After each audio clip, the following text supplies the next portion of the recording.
Previously, I made a video about New Russia and how the war has affected places like Moscow, Rostov-on-Don, and one of the new provinces, the Lugansk People's Republic. But in my opinion, some of the best areas of Russia have to be those that mix European and Russian culture in a way that's positive.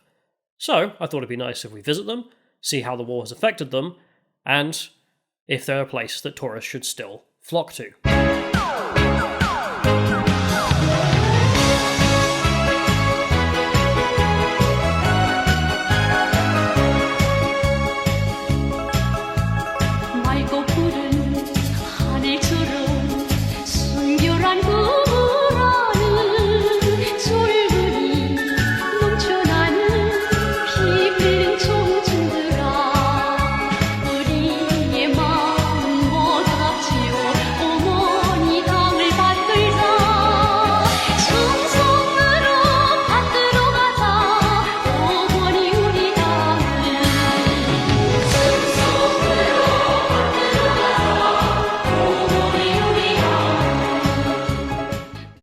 First things first, I found a travel hack, which is a way to get to Russia for much cheaper than a flight via Turkey. Get a flight from London to Gdansk, which can be as cheap as £13, and then get a bus from Gdansk to Kaliningrad, which is about 30 quid. And then from there, you can get a flight from Kaliningrad to St. Petersburg, Moscow, etc. And in short notice, I was able to get it for 50 buckaroos. So London to Moscow for under $100. Plus, you get to see Kaliningrad. Which did come with one small downside for me, which is by the time I arrived in Gdansk, it was 3 in the morning, and the bus wasn't until 9 in the morning. So that meant 6 hours of staggering around in the dark. I'm in Poland at 3 in the morning, and if I look shattered, it's because I am. Did my 8 hours, then got a train, then got a plane, and I'm in Gdansk, or as Hoi4 players know it, Danzig. It's a small city, no real history, no real impact on the world. Anyway, I don't think anything is open, there's bloody nobody here. I mean, yeah, it is 3 in the morning. Good argument, but I was hoping for like a bar or two. Plan better than I do, that's my advice. If you're travelling, do better things than me, because I am an idiot. So they're advertising in English to get advertisements up, but it's broken English. Okay. This is a little bit more futuristic than... I just like the noise it makes, really. This is kind of cool. This is right in between the main road. Like, there's no real way to get here, except jaywalking across the road. Just a little monument to something that happened in 1708. It's all in German, so can't really read it. One thing I did notice, which I did not expect to see, was the not insignificant amount of German buildings that are sitting around in Gdansk. Ignorantly, I just assumed that these had all been cleansed after the war. Also, one of the cool things, like much of the Slavic world, you can go to the parks and get free public Wi-Fi. Beautiful. But the influence of the Donbass and now the Ukrainian war are certainly felt, as throughout much of Poland, millions of refugees have either settled or passed through. And as a result, as you walk around, you will find Polish and Ukrainian flags flying side by side, and when you go into restaurants, you'll find Ukrainian language options, such as this beautiful KFC. But after some sightseeing in the dark, it was time to head to the bus station. And at this bus station, you can see buses that go to and from Ukraine, with Ukrainian flags at the front. There was one bus that went to Russian Kaliningrad, which is around the corner, out of sight of the Ukrainians, with no flags on it, and also just so happened to have a police presence when it turned up. After a short journey, you arrive in Kaliningrad, which has a stark contrast to the Germanic-Polish mix of Gdansk. In rural Kaliningrad, you'll still find Soviet flags flying, like Confederate flags in rural United States. But as you get closer to the city, that Germanic mix starts to return, which is very interesting when you consider the history here. Kaliningrad was founded in 1255, but under the German name of Königsberg, or King's Mountain, by the Teutonic Knights as part of the successful crusade against the non-Christians of the Baltics. The city would eventually become the capital of Prussia, who would go on to unite Germany, and until the Second World War, the city would continue to be a marvel of German civilization. But after the war, the city and its territory were annexed into the Soviet Union, and the remaining German population expelled, the city renamed after a Soviet politician, and extensive Russification plans implemented. A Russian Soviet population were invited to move in, not to rebuild Königsberg, but to build Kaliningrad in its place. A Russian-Soviet city, complete with the removal of anything German and its replacement with anything Soviet. Not only the population, but statues, streets, names, architecture, and monuments. But Kaliningrad was never given the money to enact the complete replacement that was planned. And after the collapse of the Soviet Union, that radical hatred was replaced with a new culture that seems to be at peace with its past, and as a result mixes old German and modern Russian culture in a rather charming way. In fact, the hotel I stayed at was even called the Berlin Hotel. This is the Hotel Berlin, which... I guess this is Berlin? I don't really... I've been to Berlin a couple of times. It doesn't look like... well, Königsberg probably looked. So, I think they're doing a lot of heavy lifting from the past. Like, all of the things here have, like, old-style buildings on. But anyway, I've got a writing desk, I've got a double bed, got TV, tea. I don't know if I've talked about this. Russians and their tea, they don't add milk. I can't stand tea without milk, but I'll have to find some somewhere. I can't remember the exact price I paid for this, but I remember it being bloody cheap. Like 50 quid or something a night. I got 2 nights here. So far, some things are the same. Exchange rate's not, though. Just went and exchanged my money, and it's like a third better than it used to be. So that's something. There's still adverts for the Russian army everywhere.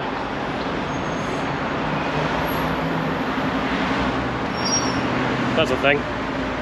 Anyway, now that I've got my money, it's time to do what any normal person would do and make bag decisions with it. For that, I headed over to Tasty, full stop, also known as Z McDonald's, but the place was so busy at 5 PM that I decided to come back later. I'm now going to head over to what apparently is called the Brandenburg Gate, which, you know, is in Russia. That's what happens when you deport all the Germans, I guess. You definitely get a feeling walking around, looking at the architecture or the occasional monuments or the shops that are all selling stuff from the German era, like the antiques. Definitely feels like this area has essentially been colonized, which it has, obviously, but people struggle with that word. It's like there was a ethnic group living here once, they were called the Germans, and now they don't, they're gone. Now the Russians live here. Like, it definitely feels like Russia, but at the same time you're looking around and you're like, this feels more like a bunch of Russians moved to Germany and took over a neighborhood.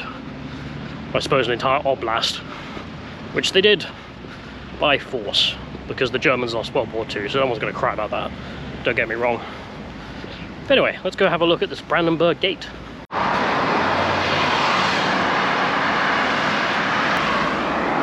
Health and safety at its finest. Love it. Well, it's bleeding obvious someone used to live here who wasn't Russian. But then obviously, there's no Germans. Can't help get the feeling that's what matters. Like there are Poles in Gdansk, there are Russians here. No matter how many German buildings there are, it could not matter less. If literally every building was this, could not matter less. Anyway, turns out apparently, Königsberg was also known for its marzipan, which I had no idea, but I don't mind marzipan. And built into this thing is a marzipan museum, so I'm going to go in and see if I can film. The museum is totally worth it. They even had historical Cadbury marzipan. Still holding out for that Cadbury chocolate sponsorship, boys. One day, I'm sure. Well, they certainly have every kind of marzipan you could ever want. I did actually buy some as well. Yeah. Classic. I don't know, hopefully it's good. Got a plastic bag for free as well. God, what a freaking luxury in the world. I know I rant about the small things sometimes, but honestly, the other day I was at home and I'm getting Subway, for Christ's sake, and there's a paper bag. And Subway in the UK now charges you money for a paper bag. It's just tiny quality of life things that just make me go, Go anywhere else in the world, no one cares. No one has any of that mindset. And your life is better off for it. Anyway, let's try the old German treats. See if they're any good.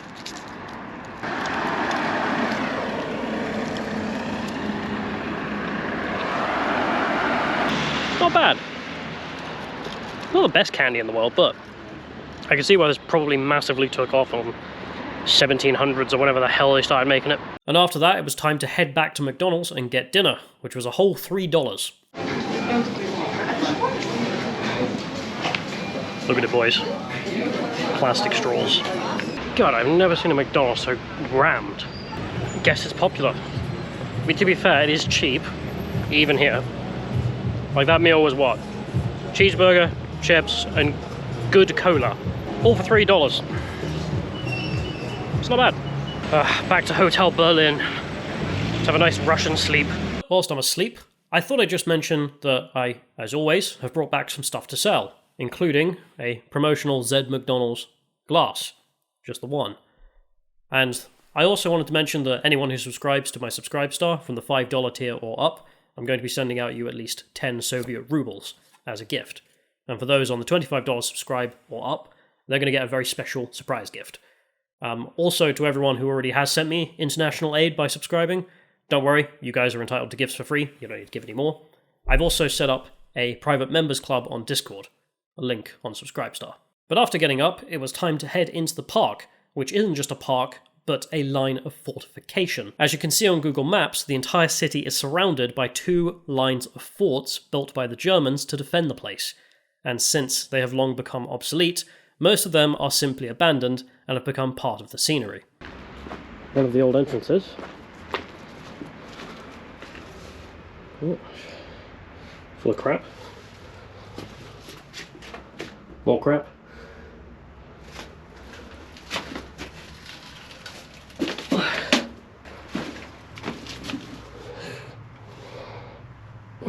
Do I want to crawl through this? Probably not. Do it anyway. Oh, it's just a box.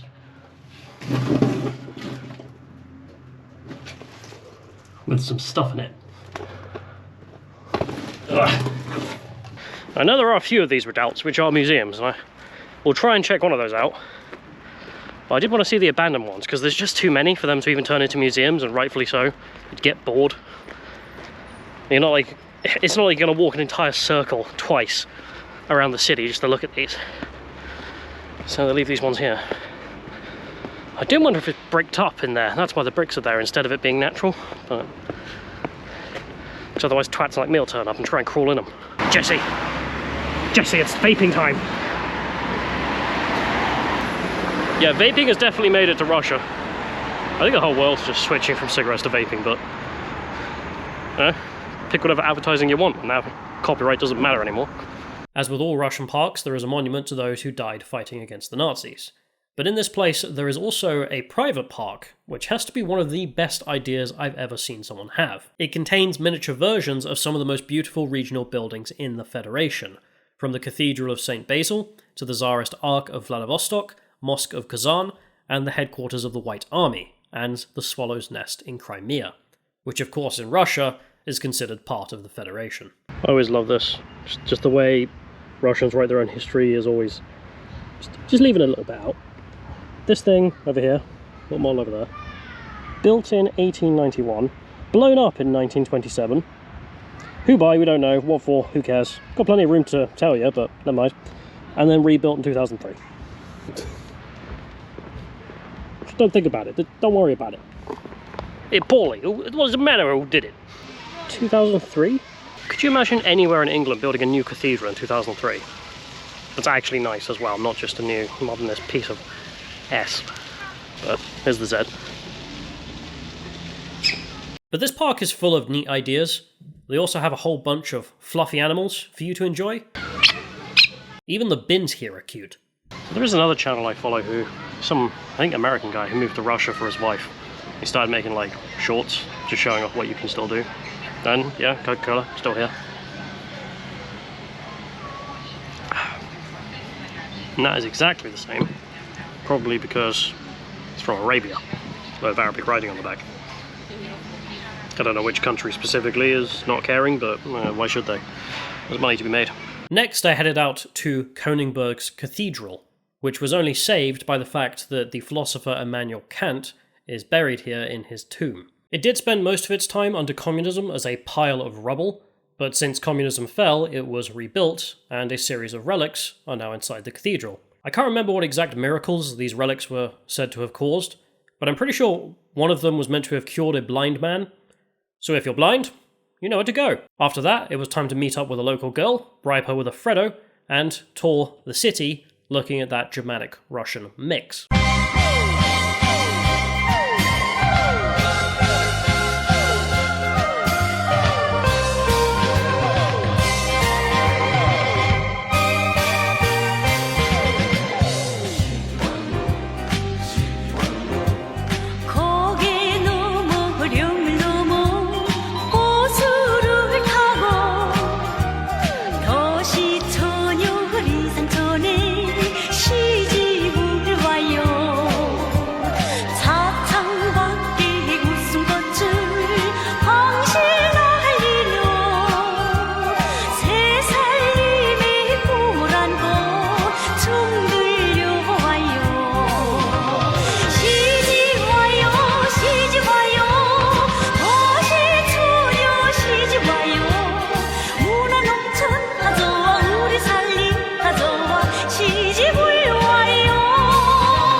Why is it the case that, like, most places in Russia will have metal detectors?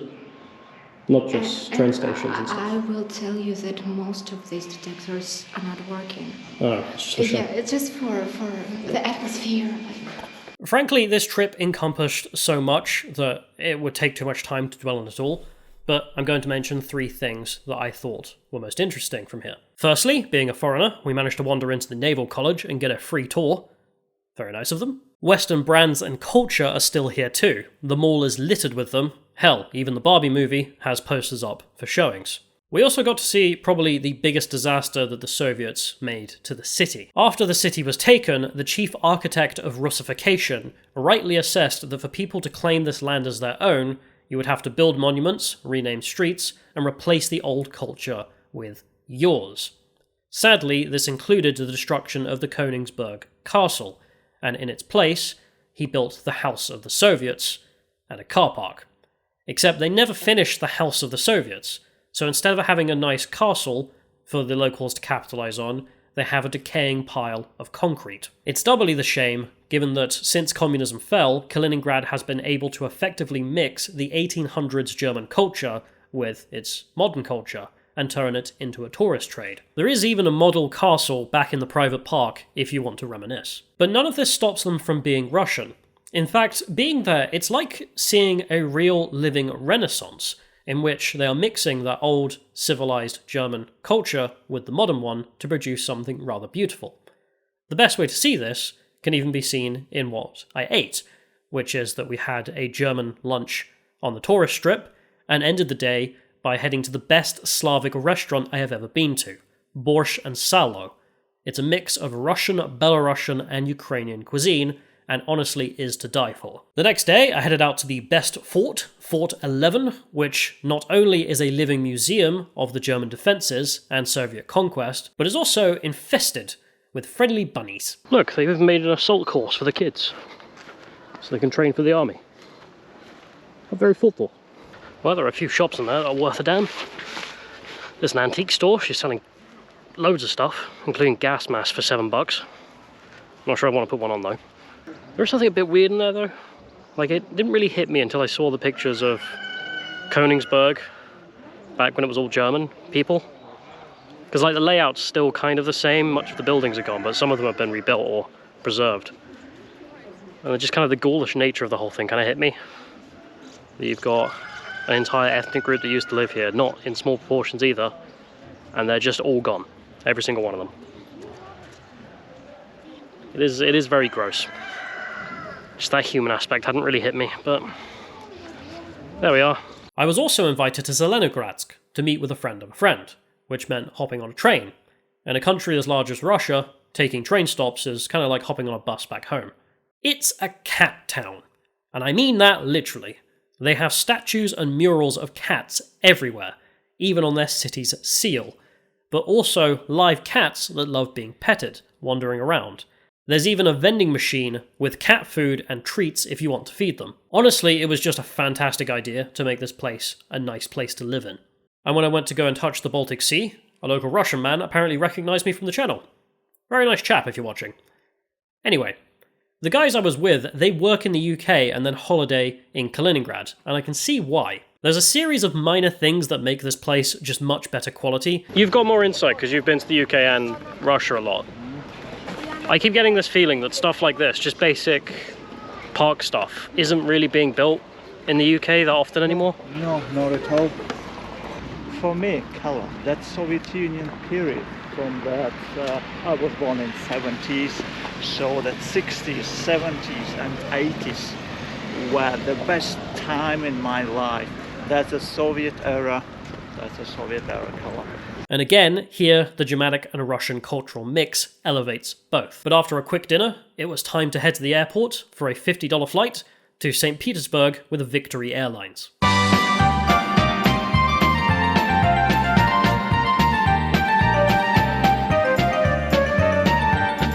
Мой дружочек меня ждет каждый вечер у ворот, но какие холода, мне без валенок беда, чтоб милому идти, надо валенки найти, о, надо валенки найти, валенки, валенки, спрячь моя маменька, все равно я их найду, на свидание пойду, валенки, валенки, спрячь моя маменька. На свидание пойду.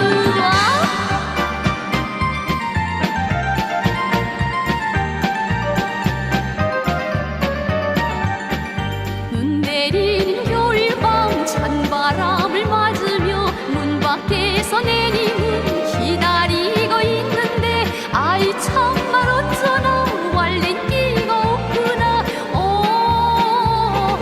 왈렌기가 없구나 왈렌기 어머니는 감춰도 찾아 신고 갈 테야 님을 보러 갈 테야 왈렌기 어머니는 감춰도 찾아 신고 갈 테야 님을 보러 갈 테야 라랄랄라 라랄랄라 라랄랄라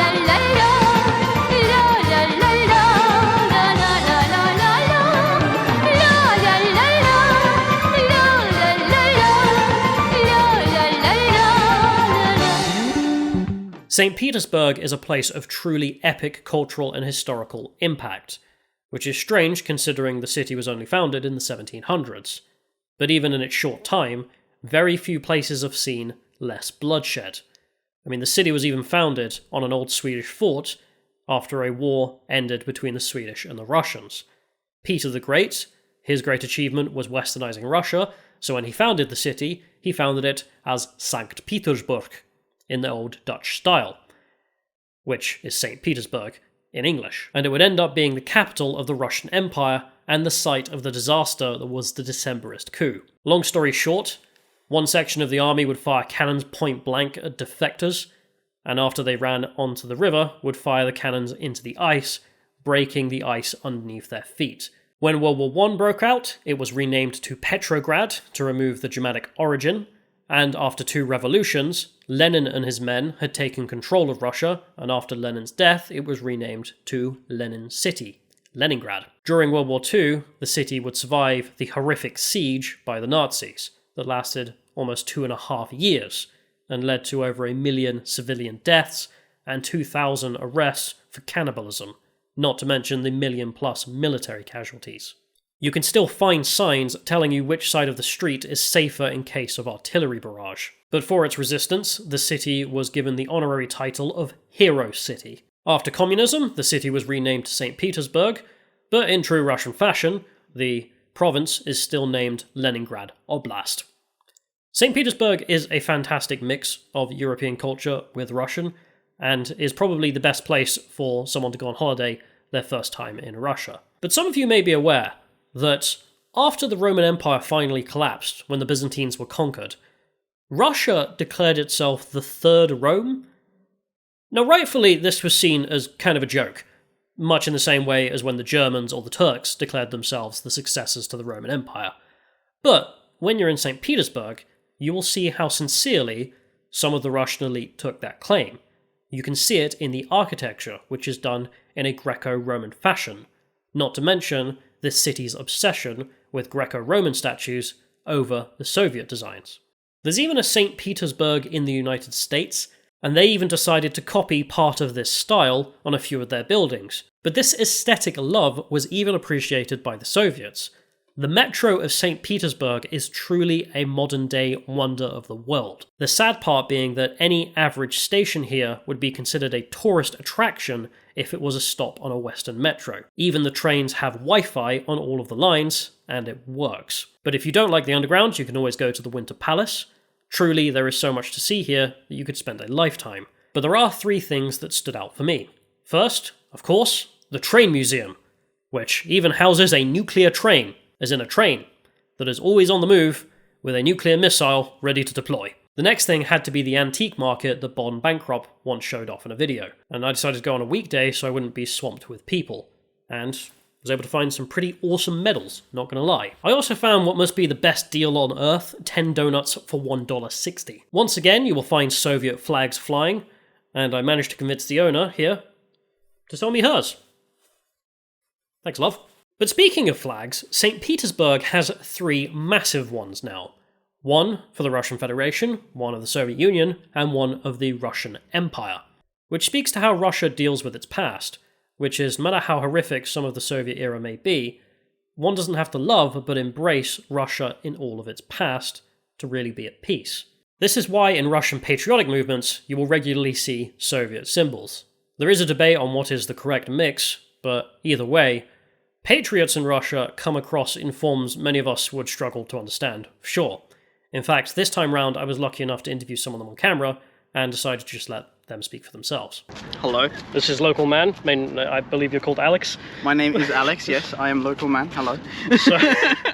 So I thought I'd ask just general people's opinions. I think people might be interested in it, so I suppose we'll start off with the fact that we were talking beforehand, and you've moved here from Germany, I believe. Yes, I moved here from Germany about 2 years ago.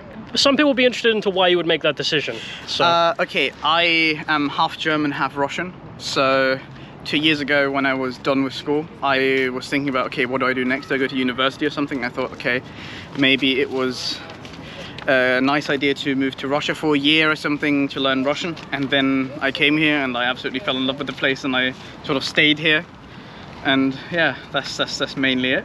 I come from Hamburg, and it's a fairly nice city for Germany at least, but it's not a comparison at all. It's so much nicer here. The architecture, it's more clean. There's homeless people. I still haven't seen one since Poland. It's just in general, I don't know. It's just a nicer place. I don't know. You've been here since Special Military Operation began. So I've been here before, so I went through the whole thing starting and everything. So what's changed and what actually affected you? I mean, in the beginning, obviously, there was a lot of chaos where people were uncertain about stuff. But in the end, the only thing that really changed was banking sanctions, moving money from outside and inside Russia. So inside Russia, everything's still the same. Just outside Russia it's a bit harder, but it's also still possible. Yeah, otherwise everything's the same. Some brands are called different now, but still the same shit. Otherwise, yeah, nothing really changed. What about the black market cheese? The black market cheese, this is true, but that existed before as well, before the SMO. That was Russia some years ago banned import of foreign cheese, so you can buy black market cheese from Finland here. When I was in Afghanistan, for example, one of the guys we had, he's like 20 or something. And one of the weird things we found is our cultures couldn't be more different, but we had the same understanding of each other because of meme culture and the internet. So what's the memes like in Russia? Is it all basically Wojaks but with Zs or what? I mean, pretty much, I guess. I mean, you know the meme with like Donald Trump saying this post was approved by a true patriot. And we have the same shit with Putin. I mean, I think memes are pretty much the exact same. So it's like a universal language almost. Pretty much, yeah. I guess for us younger people, it's definitely a universal language. Abonniert den Kanal Britannica auf YouTube und gebt dem Video ein Like. Cooler Typ. There you go, mate. Wurde nicht hierfür bestochen. Good bribes. Na zdrowie, towarzysz. Na zdrowie.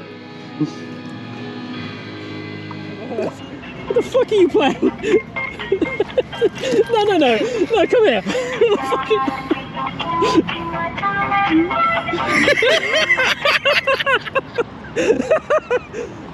See, this is the problem of filming in places like this. Like, you will run into fucking lunatics. I'm trying to film here. Yeah.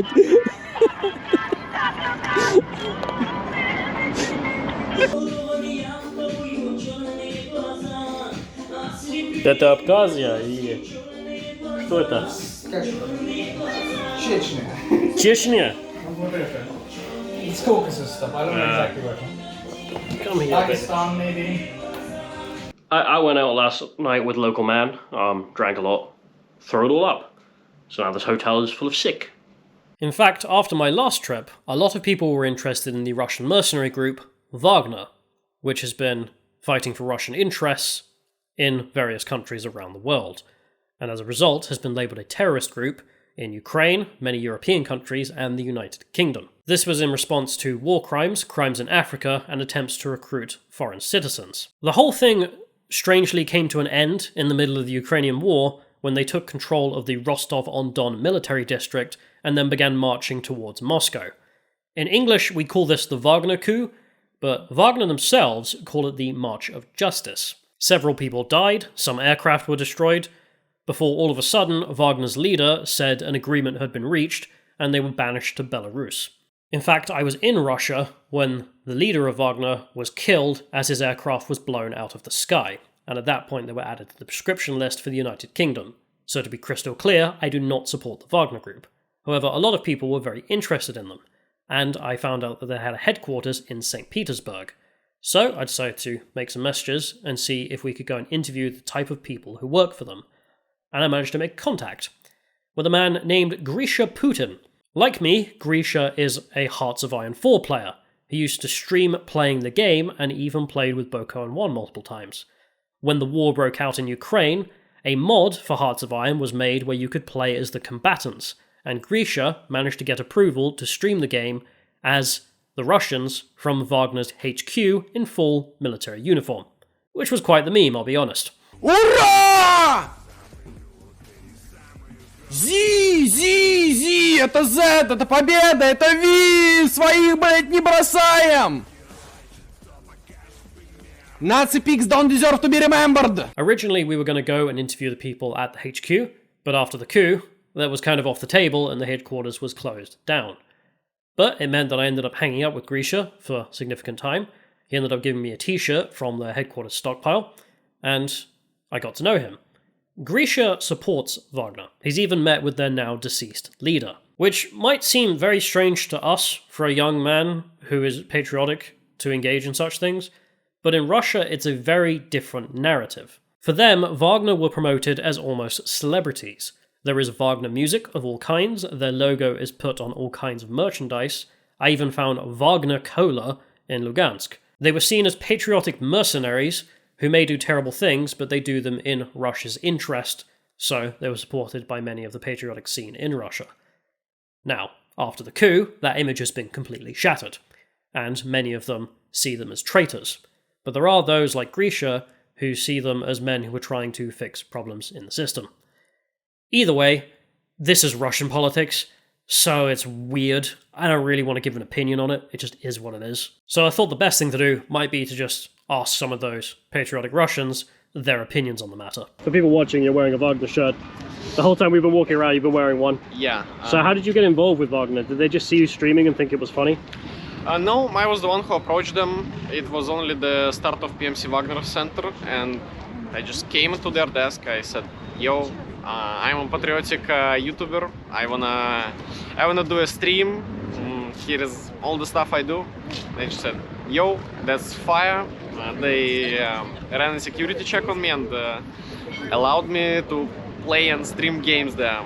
Could you explain what happened with Wagner recently? And I believe you call it the March of Justice in Wagner circles? Yeah, March of Justice, that's what Prigozhin announced it as. It was pretty much the last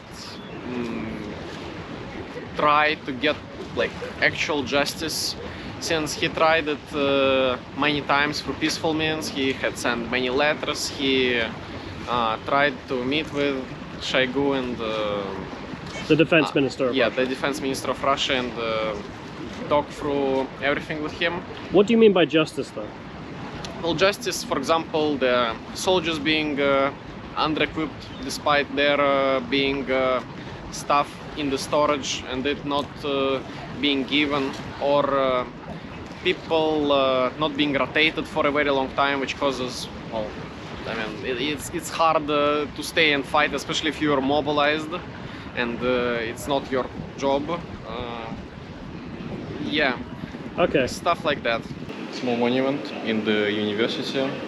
This student, he took an academic break and joined special military operation as a volunteer and died.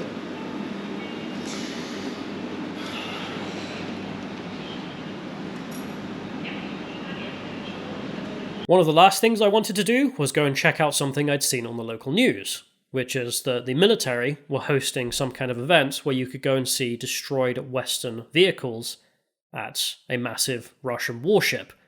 The whole area had been cordoned off by military and police, but when I turned up, it turns out you need a Russian passport to get in. So after all that, it was probably time to leave. And on my way down south, I decided to stop off in Moscow, because I'd heard that there was a new exhibit in the Victory Museum.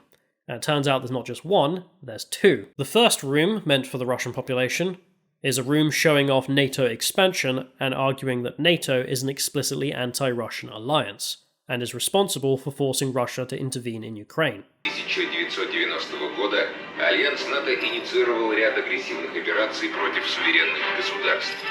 Уничтожение государства в Сомали, гибель боснийских сербов, обстрелы Югославии радиоактивными боеприпасами. Вот неполный список последствий экспансии НАТО в 90-е годы 20 века. А пока на головы мирных жителей падали бомбы, Альянс поглощал все новые страны. Последним государством-членом, которое присоединилось к НАТО, стала Финляндия, 4 апреля 2023 год. В последнее время отмечается все больший интерес, проявляемый США и НАТО к Кавказско-Черноморскому региону. The exhibit naturally ends with a speech by Vladimir Putin, giving his justification for the special military operation. 24 февраля президент России Владимир Путин обозначил позицию России. Хорошо известно, что на протяжении 30 лет мы настойчиво и терпеливо пытались договориться с ведущими странами НАТО о принципах равной и неделимой безопасности в Европе. В ответ на наши предложения мы постоянно сталкивались либо с циничным обманом и враньем, либо с попытками давления и шантажа.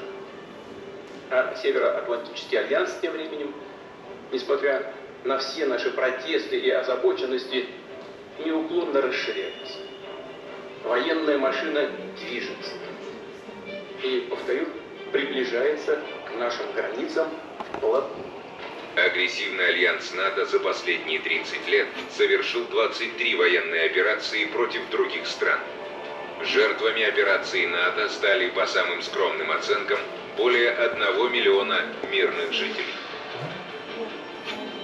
Численность жертв чисток, гражданских войн, экологических и гуманитарных катастроф, разразившихся после вторжения НАТО, не поддается учету. Беженцы из стран, ставших жертвами НАТО, исчисляются десятками миллионов человек. В непосредственной близости от границ России развернуты десятки баз НАТО. НАТО было готово поглотить и Украину, чтобы создать новый плацдарм против нашей страны. Их планы разрушены благодаря своевременной специальной военной операции по денацификации и демилитаризации. The room is also littered with destroyed Western equipment, and there is a map of claimed biological weapons labs in Ukraine.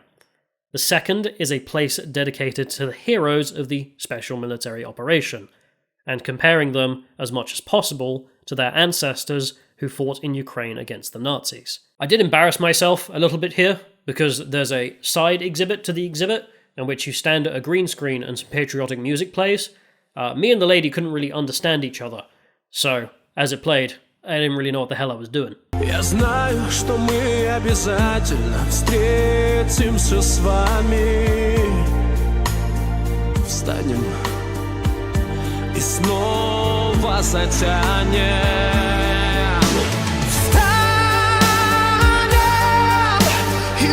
That music in the background is from Shaman. He's a rather new addition to the canon of Russian patriotic musicians. You can find posters of him all over the place with his Russian flag armband.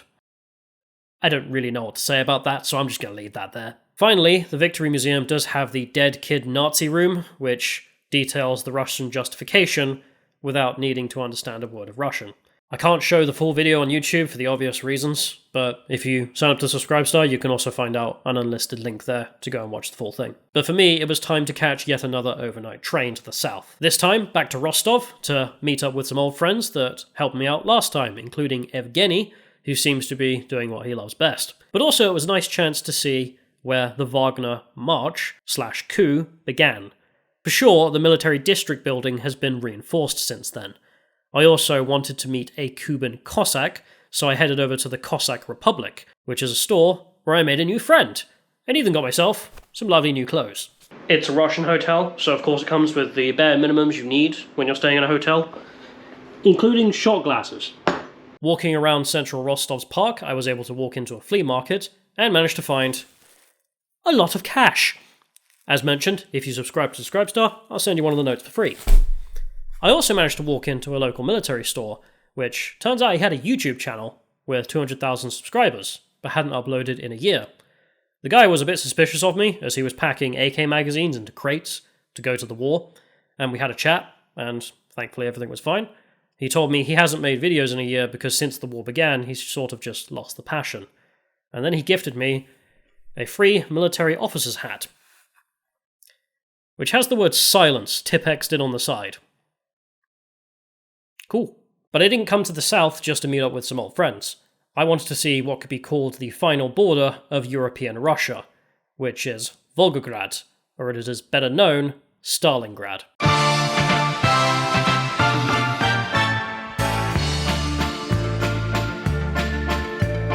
Если на празднике с нами встречается несколько старых друзей, все, что нам дорого, припоминается, песня звучит веселей. Все, что нам дорого, припоминается, песня звучит веселей. 만약 전선에서 다정한 우리들 이 친구 만난다면 비로소 맺어진 추억의 노래를 유쾌히 부르리라. 비로소 맺어진 추억의 노래를 유쾌히 부르리라.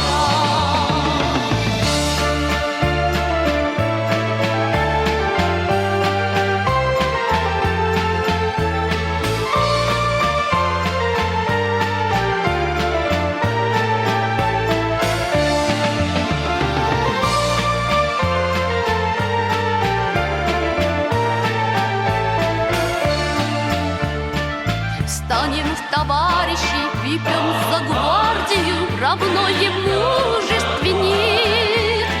Тост наш за родину, тост наш за партию, тост наш за знамя побед.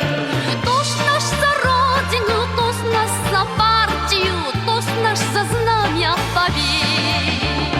Тост наш за родину, тост наш за партию, тост наш за знамя.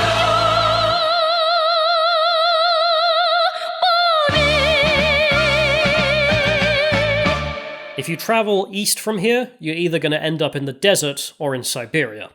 The borders of what could be called European or Asian Russia are pretty fuzzy, but I'm pretty sure this has to be one of them. Volgograd's original name was Tsaritsyn, City of the Golden Throne. Stalin decided to rename it after himself to Stalin City, Stalingrad. After desalinization started to take place though, they decided to rename it after the Volga River that flows through it. For those who don't know, the Battle of Stalingrad was the moment that the war finally turned against the Germans, with a desperate obsession over the city on both sides leading to over 2 million deaths, making it either the first or second most bloody battle in all of human history. It's competing with St. Petersburg for that title. To put that into perspective, more people died in this singular battle than have died in American military deaths of every single war America has been in. And I don't think any event is ever going to eclipse it. And it certainly shows in the city. Nowhere more so than the Russian version of the Statue of Liberty. Rodina Mat Savyot, the motherland calls. Seeing this in person was genuinely a dream come true. Where I am now is the military cemetery, which I'm going to try and build a cemetery to, I don't know, remember all those who died in the Soviet Union during the Second World War. It's going to be a big one, and it is. And it's not just these headstones. See that black wall all the way around? In tiny writing, they've written down names there. Just wanted to say something really quick about that childhood dream comment. And yes, this is a childhood dream of mine to come and see that statue, but it doesn't happen often anymore. It happened a couple of times in Afghanistan and in Novorossiya, where I'm walking around and I'm seeing stuff, and part of me just feels like I'm asleep or something, like it's not real. It's that striking of a place. But this is definitely one of them. Highly, highly recommend. And it's also not the only living museum in the city. There is a central square and promenade with its eternal flame, in which I happened to stumble across a remembrance service. Ты жили здесь? Все? Я, да, во время бомбежки мама у меня работала в НКВД, в милиции. Вот. Свои документы она должна была все сложить и спрятать. А я с бабушкой была. И потом мама присоединилась к нам, и мы переехали на ту сторону. Поэтому я жива осталась. А так бы все, бомбили страшно. Нашу квартиру разбомбили, все. Спасибо. Добрый день, дорогие волгоградцы, сталинградцы, уважаемые ветераны, дети военного Сталинграда, труженики тыла. Тот народ, который не помнит свою историю и не чтит своих героев, канет в лета. Город был стерт, город был в огне. Горело все. Земля. Горели люди, дети. Горело все живое. Даже Волга-матушка была в огне. Мы все это помним. Мы чтим своих героев. Все стояли сейчас в храме и вспоминали родных, близких, которые совершенно безвинно были убиты фашистской гадиной. Сегодня действительно она поднимает голову, но поколение победителей, тех молодых ребят, которые сражаются сейчас за нас, за нашу Родину, за нашу генетическую память, они обязательно ее искоренят. Объявляется минута молчания.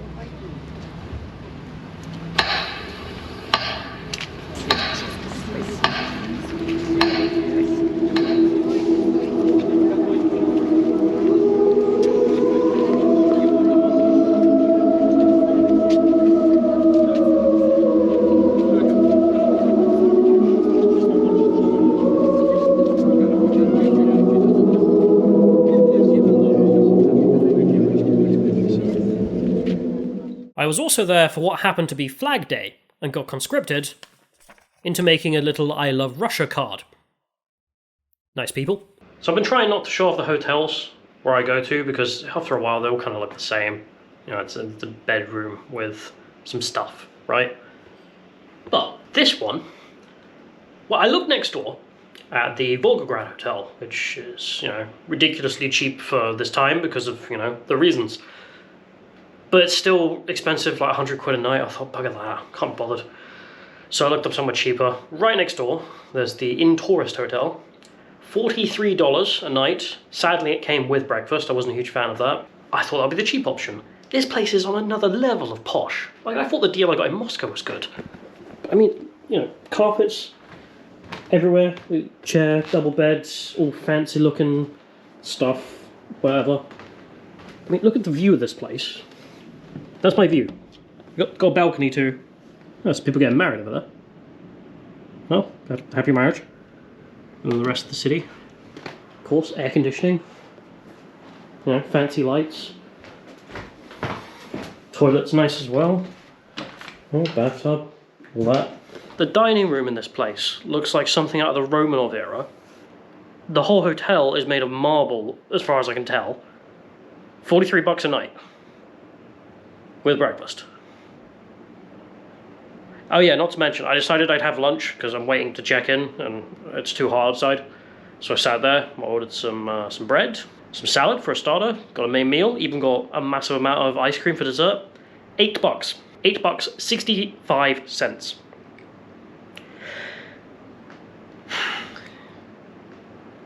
Like, a lot of the Russian prices can be explained by, there's a lower wage, things cost less as a result, blah, blah, blah. Higher abundance of resources that are easily available. Sure, I'm not understanding that stuff. But the touristy things here, oh my god, the prices are I think it must be a result of the fact that no one's coming anymore. Like, I was speaking to the guy who owns this place, and he said loads of Germans used to come, and now the Germans, they don't come because they're too scared of the war. But there's no war. Like, I'm in Volgograd, it's Stalingrad. There's no war for hundreds of miles. Like, I'm sitting downstairs eating and feeling like I'm on the Titanic or something. That's how posh this place feels, and I spent $8. There is also a museum that has very detailed dioramas, but as you end the exhibits, the story ends on the Yalta Conference and the distrust that began between NATO and Russia. And as you exit, there is a new exhibit. Just like in Moscow, it details neo-Nazi forces in Ukraine with Western equipment exhibited next to it. The conflict also spills over into the streets, most starkly in the election posters. Vladimir Putin's party, United Russia, were using the Z symbol as part of their campaign. Almost all businesses here also had Russian flags in their windows. It seemed this was only for those who had declared that they were voting for United Russia. There were also posters for the Communist Party and the Liberal Democratic Party. I didn't run into any communists, but I did run into the LDPR's guys, and recorded them telling me about their party. Добрый день, уважаемые смотрители этого канала. К нам подошел один турист и попросил рассказать про Либеральную демократическую партию России, сокращенно ЛДПР. Если говорить очень коротко, то наша партия занимается тем, что помогает людям. И сама идеология партии состоит в том, чтобы каждому человеку было хорошо, и каждый человек имел то, что он сам хочет. Что еще добавить?